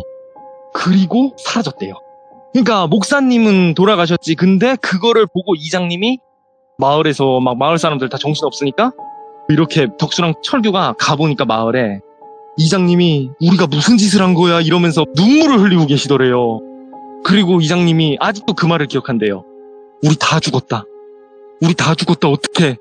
그러면서 그 원고지 있잖아요 쓴 거 그거 네. 모아서 태우고 저거 다 태워버리라고 해서 집 자체를 다 태워버리라고. 그리고 그 모든 사단이 끝난 다음 날 대한민국에 난리가 났습니다. 대한민국 전국을 뒤흔든 사건이 났었대요. 예. 이 사건이 뭐냐? 일단 이쯤 오시면은 귀족분들과 돌빈님도 눈치를 채셨을 텐데 맞습니다. 이 목사님은 간첩이었습니다. 예. 그리고 그 도깨비들은 북한에서 내려온 공작원들이었어요. 네. 그리고 아까 여기서부터 트릭이 풀리기 시작한 거예요. 목사님이 카메라가 많고 돈이 많아요. 그렇지. 그리고 배가 서해안에 이렇게 들어온 단속이 그렇게 어부들 사이에 끼었을 때 거기로 들어온 거예요. 예. 그리고 거기서 물품을 보급받아야 되잖아요. 그거를 드보크라고 해서 산에다 파놓고 이렇게 은닉을 해놓는 곳이 있대요. 네. 거기에다가 돈을 숨겨놨던 거였어요. 공작금을. 그러니까 민호가 건든 건 신받다가 아니라 간첩들의 공작금을 건드린 거예요. 예. 그리고 그게 걸린 거고. 그래서 민호는 실족사를 당한 게 아니라 독침으로 사살을 당했대요. 근데 예. 경찰이 들어오고 그때 중앙정보부라고 했대요. 그땐 거기를. 그죠, 중정. 거기랑 특전사들이 들어와서 그땐 공수부대라고 했으니까 걔네들이 동네를 다 조사해서 이미 목사님은 정체가 탈로 났대요. 예. 근데 여기서 공작원들이 그걸 아니까 목사님은 자기가 들킨 거 알고 빠져나갈 수가 없으니까 냈다 하더라고요. 그리고 정말 소름 끼쳤던 게 나중에 그 마을 사람들이 다 아까 말했잖아요. 돌빈이 귀족네로 그 카메라로 동네를 알려야 된다. 여기 지역을 알려야 된다. 다 찍었잖아요. 네. 찍은 사진들, 필름 그게 전부 공작원들 손에 들어갔대요. 그러니까 이 마을 긍정도에 있는 마을 사람들은 자신들도 모르게 간첩질을 한 거예요. 예. 70년도에. 와, 그러면 그냥 바로 엮여 들어갈 텐데? 그 30명이 다 잡혀 들어갔대요. 와. 남녀노소 할 것 없이. 애들은 왜 잡혔냐? 돌멩이 성경 필사를 했다 했잖아요. 예. 그 성경의 구절을 질문했던 그 사람들이 간첩이었대요. 예. 그래서 그 사람들이 말한 그 성경 구절을 갖고 와서 그 성경 구절을 필사를 하면은 그 목사가 구멍난 원고지를 탁 대면 지령이 만들어졌대요. 네. 그리고 그 지령을 읽는 방식이 매 달마다 바뀌었대요. 그 구멍 뚫린 원고지가 매 달마다 바뀌었대요. 예. 그래서 그때 철규 가족이 뿔뿔이 흩어졌대요. 그때 있었던 그 마을 사람들 다 어떻게 됐는지 모른대요, 철규는. 그리고 철규가 그 후유증으로 끌려가서 남녀노소가 다 끌려갔으니까 다리를 절게 됐고 정신이 좀 그렇게 됐다고 하더라고요. 그리고 그 섬은 지금까진 무인도인데 아버지가 할아버지한테 그 얘기를 하니까 거기 도깨비 섬이라고. 네. 그런 얘기가 있었다고 하더라고요. 그래서 이 아버지한테 의미가 이 얘기... 다르네, 도깨비 섬이라는 게.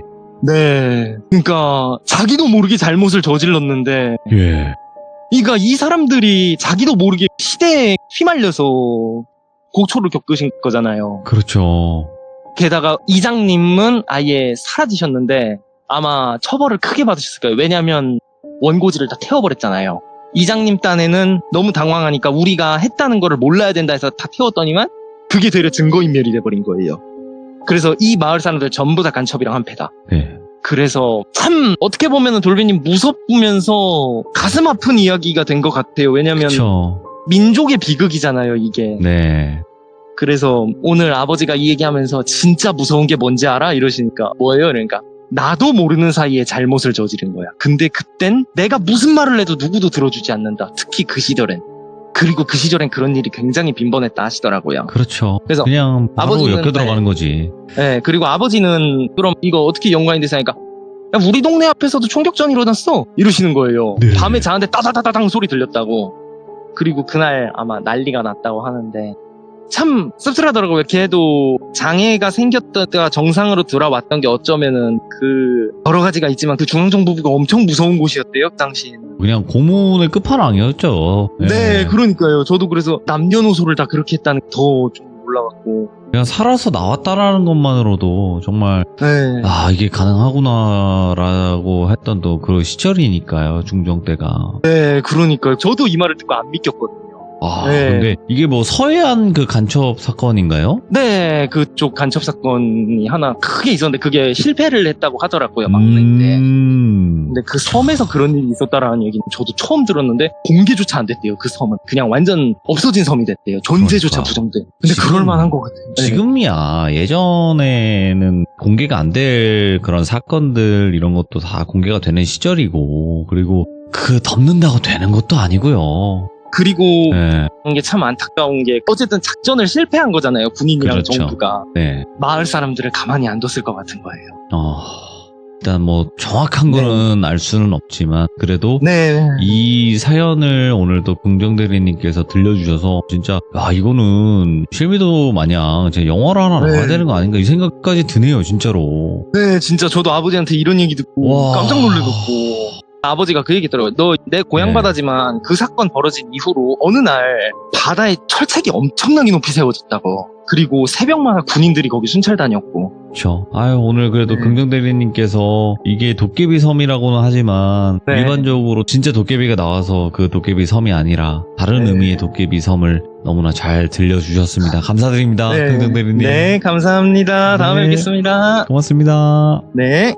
야, 진짜 또 이거는 이 사건 자체는 일단 영화로 제작된 적이 없을 거예요. 그죠? 제 기억에도 저는 이런 류의 뭐 영화나 이런 사건들 굉장히 좋아하는데 본 기억이 없어요. 예, 그래서 이런 것도 좀 진실이 좀 밝혀졌으면 좋겠고 그때 당시 정확히 어떻게 된 건지 목격자나 뭐 그런 분들이 있으면 좀 더 나왔으면 좋겠는데 그래서 다른 의미의 도깨비 섬 이야기를 오늘 한번 또 들어봤습니다. 또 억울하게 희생되신 분들에게는 다시 한번 또 삼가 공인의 명복을 빌고 다시는 이런 일 없는 세상에서 행복하셨으면 좋겠다라고 또 말씀드리고 싶네요. 시청해주신 모든 분들 여러분들의 의견을 댓글로 꼭 남겨주시길 바라겠습니다. 감사합니다.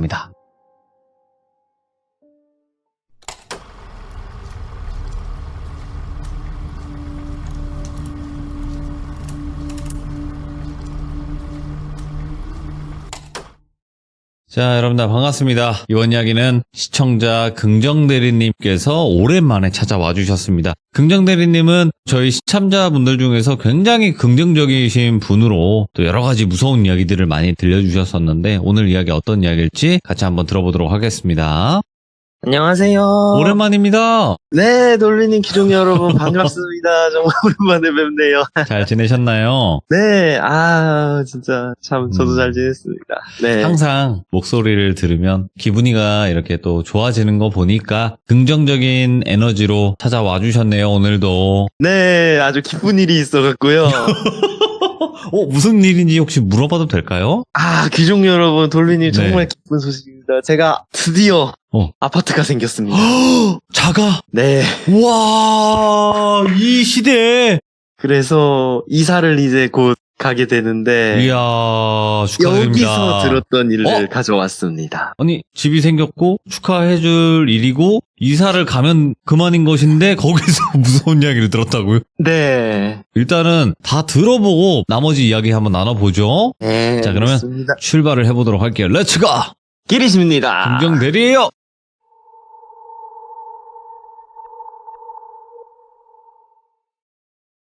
제가 나이도 나이고 어느 정도 이제 집에 대해서 알게 되다 보니까 부동산에 관심이 되게 많아져갖고 아무래도 그런 걸 많이 돌아다니게 되거든요. 그래서 이번에 집이 이렇게 새로 생기다 보니까 부동산 이렇게 모임이 있어서 거기서 이렇게 얘기를 여러분들에게 조언도 받고 이랬거든요. 그러다가 집이 생기고 이사를 하다 보니까 아파트의 매물에 대해서 알게 됐는데 그곳에서 가명으로 민정이 누나라는 나이 많으신 분, 누나라고는 하지만 좀 나이가 많으시거든요. 그래서 그분과 이렇게 얘기를 하게 됐어요. 그래서 이런저런 얘기하다가 집에 막 예를 들면 전세, 월세 하고 어떤 집에 들어가야 되고 심지어 이분은 경매까지 해보신 분이더라고요.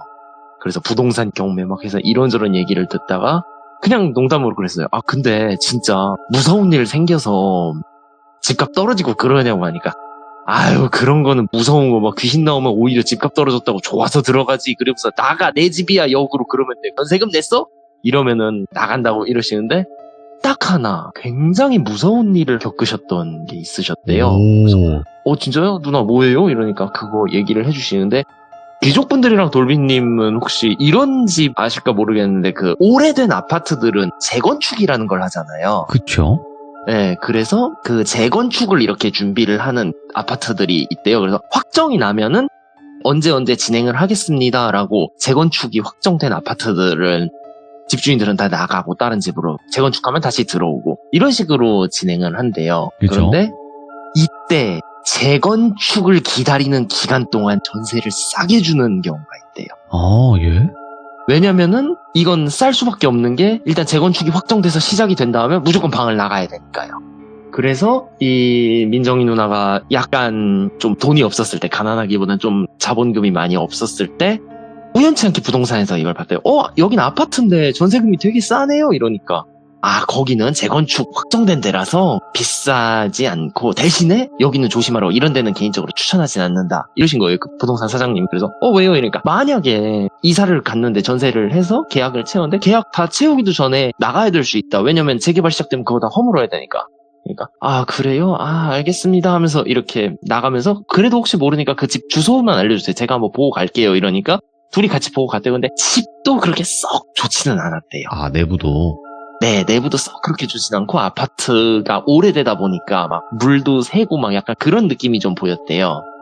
그런데 도저히 원룸은 싫은 거예요, 이 누나가. 그러니까 여기를 가고 싶다 하면서 이렇게 그래도 좀 도박성이 짙으니까 내가 들어갔다가 몇 달 뒤에 갑자기 재건축하면은 나가야 되니까. 그래서 이런저런 걱정을 하면서 거기를 쉽게 잊지 못하고 계속 왔다 갔다를 했대요. 그런데 며칠 정도 뒤에 가보니까 그 아파트에 현수막 같은 거 걸리는 거 아시나요, 다들? 예? 현수막에 재건축 반대한다라는 현수막이 걸린 거예요. 오? 그러니까 협상이 어긋난 거죠. 보상 어긋난 거죠. 그래서 그것 때문에 이거다, 난 이걸로 간다, 여기 간다. 왜냐면 이 현수막이 붙은 이상 이 재건축은 몇 년 동안 지속이 안 될 거래요. 네. 그래서 나 계약하겠다, 여기 들어가겠다 해서 정말 싼 가격에 들어갔대요. 그러니까 어느 정도 가격이냐고 물어보니까 거의 4분의 1이었대요, 전세금. 그래서 결국 계약을 하고 이사를 하게 된 거예요. 그래서 이사를 해서 집에 들어갔는데 막상 집 안에 들어가니까 그렇게 집이 나쁘진 않았대요. 밖에는 굉장히 낡아 보였는데 안에는 또 되게 깨끗하게 관리를 했대요. 그래서 막상 이렇게 가보니까 참 다 좋았는데 좀 별로였던 게 딱 하나는 민정이 누나 빼고 전부 할아버지 할머니였대요, 사시는 분들이. 그러니까 하면서 막 이제 이사했으니까 막 떡도 돌리고 그랬는데 다들 막 시큰둥 하시잖아요. 예. 아유 이런 데를 왜 왔어 막 이런 식으로 나오면서. 그러니까 약간 그 할아버지 할머니 분들이 이 집 무너지면 그냥 딴 데 가야지 뭐 어쩌겠어 이런 식으로 사시는 분들이셨더라고요. 그리고 아무래도 재개발이 확정돼서 거의 그 사람들 다 빠져나가는 그런 데였대요. 근데도 뭐 만족스러웠대요, 사는데. 근데 집이 어느 정도 살면서 몇 달 동안은 정말 괜찮았대요.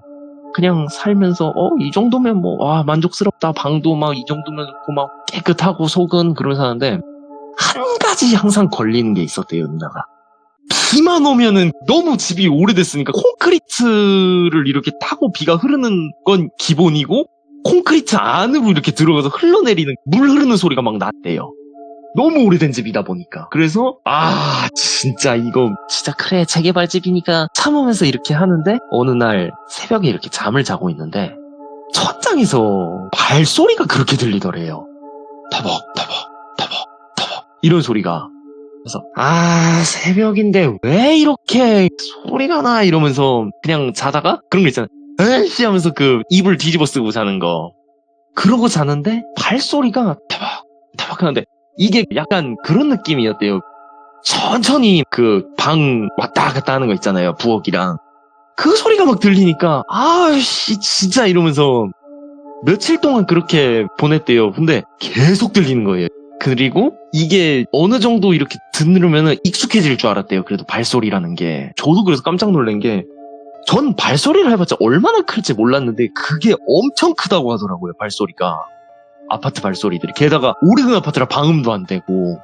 그래서 아씨 그래 괜찮아 그러면서 막 아우 짜증나니까 하루는 그냥 아예 이어플러그를 끼고 잠을 잤대요.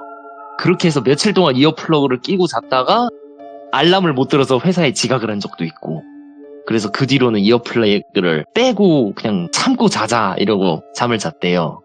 그런데 하루는 비가 또 그날도 엄청나게 왔대요. 그러니까 막 빗소리도 짜증이 난대. 새벽에 콘크리트 타고 그 비 물 흘러내리는 소리 그게 나는데, 그때 막 나 진짜 빗소리 짜증난다 하면서 이렇게 하는데 천장에서 찰팍 찰팍 찰팍 찰팍 이러는, 그러니까 어떤 소리였냐면 그게 물을 밟는 소리가 났대요. 그러니까 아씨 잠깐만 이러다가 저 미친 거 아니야 방 저거 왜 아우씨 이러면서 뒤집어 쓰고 자는데, 그냥 터벅터벅하는 발소리는 어느 정도 버틸만 했는데 이 소린 도저히 못 버티겠대요. 이 물소리는, 물 밟는 소리는. 그리고 매너가 아니잖아요. 물이 그렇게 찼으면 물을 닦아야지 물을 왜 밟고 있냐 이런 소리를 내갖고, 와 진짜 나 열받아서 그날 처음으로 민정이 누나가 문 열고 위층에 갔대요. 근데 민정이 누나 3층에 살았거든요. 그래서 307호였는데 407호를 가서 쿵쿵 쿵쿵 저기요 좀 가만히 좀 있으세요 이랬대요. 그런데 이렇게 쿵쿵 쿵쿵 치면은 이렇게 누구세요 이래야 되잖아요. 아무 소리도 안 나더래요 안에서. 그러니까 이거 진짜 쿵쿵 쿵쿵 저기요 이랬는데 역시 아무 소리가 안 나더래요. 그 안에서 인기척조차 안 느껴지대요. 그러니까 아이씨 매너 없는 새끼, 방 문을, 현관문을 꽝 하고 발로 차고 이렇게 내려갔대요. 그러니까 갔다 오니까 조금 그래도 말을 알아들었는지 조용하더래요. 그 뒤로. 그래서 이제 됐다 하면서 슬슬 눈을 감고 이렇게 골아 떨어질 쯤 되잖아요. 근데 갑자기 쿵쿵 쿵쿵 하면서 누가 문을 두들기더래요. 누구세요? 이러니까 아무 소리가 안 나더래요 밖에서. 그래서 누구세요? 이러는데 쿵쿵 쿵쿵 이러고 이때부터 막 무섭더래요. 그러니까 아무래도 막 여자고 그러다 보니까 무서워갖고 현관문에 보면은 눈으로 이렇게 볼 수 있는 데 있잖아요. 그래서 이렇게 보면서 한편으로는 그랬대요. 아니 이 사람은 왜 초인종을 안 누르고 문을 두들겨 이러면서 현관을 딱 봤는데 아무도 없더래요.